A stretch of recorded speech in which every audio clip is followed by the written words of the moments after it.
సుమన్ టీవీలో మీ business promotions కోసం ఈ కింది నెంబర్ను సంప్రదించగలరు. నమస్తే, వెల్కమ్ టు విష్ణు టాక్స్. నేను విష్ణు, ప్రస్తుతంతో పాటు సర్టిఫైడ్ ఫైనాన్షియల్ ప్లానర్ మాధవిరెడ్డి గారు ఉన్నారు. వారితో మాట్లాడదాం. మాధవిరెడ్డి గారు నమస్తే అండి. నమస్తే అండి. Welcome to Vishnu talks. Thank you. Right, Madhavi Reddy గారు ఒక్కసారి మార్కెట్స్ గురించి చూద్దాము. సెన్సెక్స్ ఏమో 78,000 దగ్గర ఉంది, నిఫ్టీ ఏమో 23,500 దగ్గర ఉంది. అవునండి. ప్రస్తుతానికి మార్కెట్ల పరిస్థితి ఎలా ఉందంటే, ముందుకెళ్దామా లేదంటే వెనక్కి వెళ్దామా అన్న డైలమాలో అక్కడ మార్కెట్ కొంత సంక్షోభంలో కొట్టుమిట్టాయి. పాజ్ బటన్ లాగా పాజ్ బటన్ లాగా ఆగిపోయినాయి. అండ్ ఇవాళ విషయానికి వస్తే మార్కెట్ లో కొంత పాజిటివ్ న్యూస్ అని చెప్పుకోవచ్చు. ఆర్బీఐ రేట్ కట్స్ కూడా రావడం జరిగింది. రెపో రేట్ కి సంబంధించి 5 సంవత్సరాల తర్వాత రిజర్వ్ బ్యాంక్ ఆఫ్ ఇండియా ఇవాళ రెపో రేట్ కూడా తగ్గించడం జరిగింది. ఆల్మోస్ట్ 25 బేసిస్ పాయింట్లకి తీసుకురావడం జరిగింది. సో ఏంటి ఇవాళ మార్కెట్ రియాక్షన్ ఏంటి?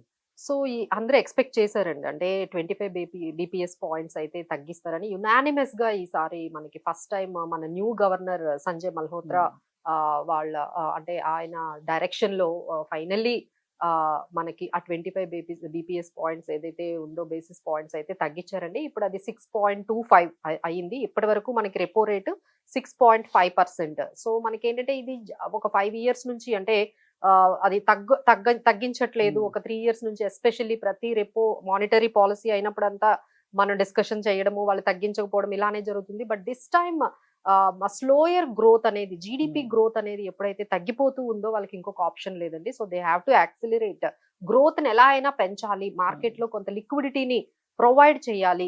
ఏంటి ఈ రెపో రేట్ తగ్గించడం వల్ల ఏం జరుగుతుందంటే మన లోన్స్ ఏవైతే మనం తీసుకుంటున్నామో దానికి కొంచెం తక్కువ మనకి ఈఎంఐలు పడడం కానీ లేకపోతే తక్కువ ఇంట్రెస్ట్ రేట్స్ కొంచెం చేయటం వల్ల ఏమవుతుందంటే కార్పొరేట్స్ కూడా అవైలబిలిటీ ఆఫ్ లోన్స్, లిక్విడిటీ కొంచెం తక్కువ అవుతుంది. కాస్ట్ ఆఫ్ బారోయింగ్ తక్కువ అవుతుందండి అందరికి, మనకి వాళ్ళకి అందరికీ కూడా కాస్ట్ ఆఫ్ బారోయింగ్ తగ్గితే మనము కొంచెం లిక్విడిటీ ఉంటుంది. మళ్ళీ మార్కెట్ లో కొంచెం యాక్టివిటీ, ఎకనామిక్ యాక్టివిటీ పెరుగుతుంది. ఈ ఉద్దేశంతో వాళ్ళు ఈ స్లోయర్ గ్రోత్ ని దృష్టిలో పెట్టుకొని చేశారండి. ఇంకోటి ఇంపార్టెంట్ ఏంటంటే ఇన్ఫ్లేషన్ వాళ్ళ ముందు నుంచి చెప్తున్నారండి. ఇన్ఫ్లేషన్ ఎప్పుడైతే 4% కి 4.2% కి వస్తుందో మేము ఇమీడియట్ గా రెపో రేట్ ని తగ్గిస్తామన్నారు. అలా అదే విధంగా ఇప్పుడు వాళ్ళు ఇచ్చిన కామెంటరీ ప్రకారం చూసుకుంటే ఇన్ఫ్లేషన్ 4.2% దగ్గర ఉంది. సో ఇమీడియట్లీ ఎప్పుడైతే వాళ్ళు ఇన్ఫ్లేషన్ కంట్రోల్ ఉందో అనుకున్నారో ఇమీడియట్ గా రెపో రేట్ ని తగ్గించారు.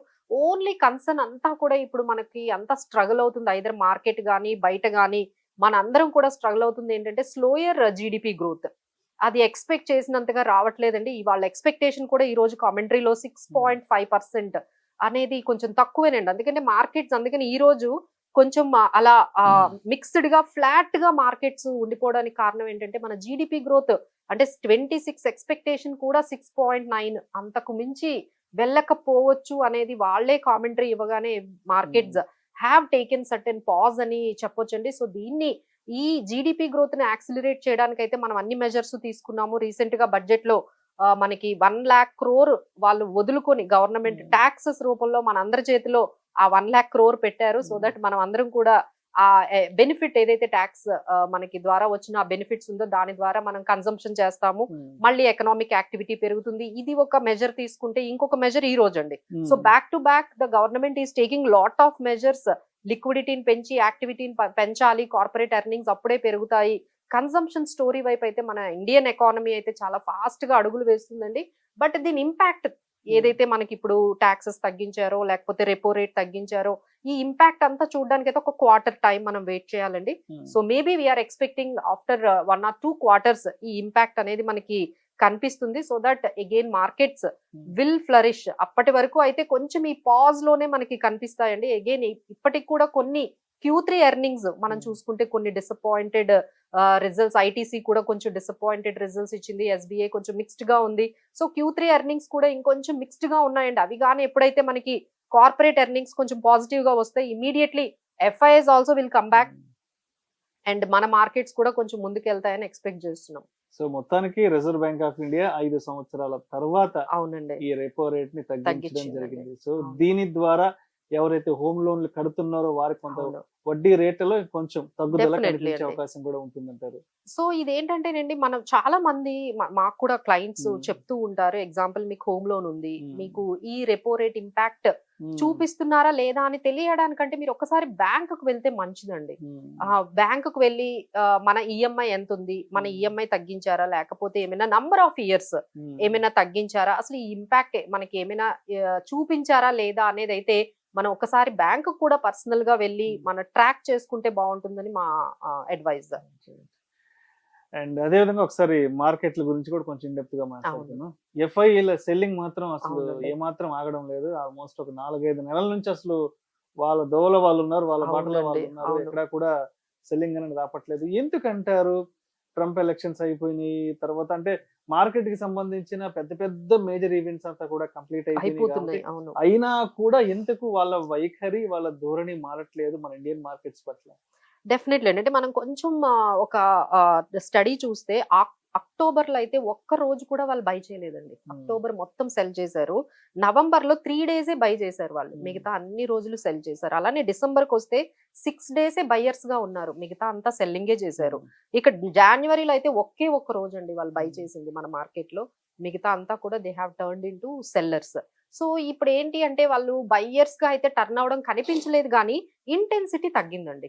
అప్పుడు మనకి సెప్టెంబర్ లో గానీ అక్టోబర్ లో చూస్తే 1,00,000 కోట్ల వరకు అమ్మారు, ఆల్మోస్ట్ 1.2 lakh crore వరకు అమ్మారు. ఇప్పుడైతే అంత కనిపించట్లేదు. సో ఇది నెమ్మదిగా కొంచెం ఈ సెల్లింగ్ అనేది తగ్గి స్లోగా మేబీ పాజిటివ్ గా అయ్యే సూచనలు ఏమైనా కనిపిస్తున్నాయి అన్నట్టుగా మేమైతే అబ్జర్వ్ చేస్తున్నాము.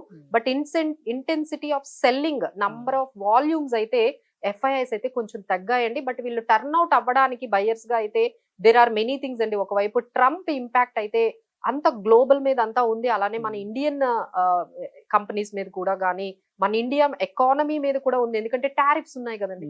సో ఇండియా మీద టారిఫ్స్ ఇంపాక్ట్ ఎలా ఉంటుంది ఇది చూద్దాము. ఈ Q3 ఎర్నింగ్స్ ఎలా ఉన్నాయో చూద్దాము, బడ్జెట్ ఇంపాక్ట్ ఎలా ఉందో చూద్దాము. So they are all waiting and watching the Indian markets very closely to enter అవ్వాలి అంటే వాళ్ళకి పాజిటివ్ సిగ్నల్స్ కనిపించాలి. సో ఈ పాజిటివ్ సిగ్నల్స్ కనిపించాలి అంటే like we have to wait for 1 or 2 quarters అయితే మాత్రం మన కార్పొరేట్ ఎర్నింగ్స్ కానీ కొంచెం బెటర్ గా వస్తే we're expecting there could be turning out of the FIIs in to buyers అండి. So we have to wait and watch. But Trump impact కూడా కొంచెం మనకి స్పెక్టికల్ గా ఉంది. సో లైక్ టారిఫ్స్ విధానంలో మనకి ఏ విధంగా ఇంపాక్ట్ అవుతుంది అనేది, సో అదైతే అన్సర్టనిటీ వల్ల ఇంకొంచెం మనం వెయిట్ చేయాల్సి ఉంటుంది. అండ్ అదే విధంగా మరొక మోస్ట్ ఇంపార్టెంట్ అప్డేట్ కూడా మనం గమనించాలి. జొమాటో పేరును కూడా మార్చారు. జొమాటో ఫౌండర్ దీపేందర్ గోయల్ కూడా దీనికి స్పష్టం చేయడం జరిగింది. ఎటర్నల్ గా పేరు మార్చారంట, జొమాటో నౌ యాజ్ ఎటర్నల్ అంట.